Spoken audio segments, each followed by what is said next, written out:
Since there, well, joining us now, like I said, filmmaker Vandana Kohli. Vandana, thanks for coming in. If you saw the one common thread, of course, besides the horrific molestation, besides the horrific sort of violation of all those young girls, was the fact that almost every case, the women were told, how could you go out with your problem? So we sort of want to sort of shroud this in great secrecy. Do you believe that that is one of the biggest reasons that we're not addressing this issue head on? Certainly, Natasha, certainly. And what happens is the victim gets further victimized.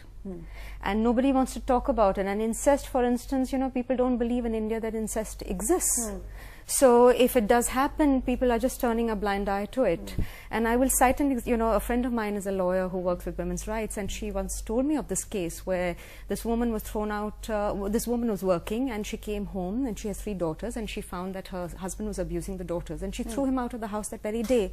When the neighbors came up to her and told her, listen, don't let this spread, take him in, it doesn't matter, because if people get to know, who will marry your daughters?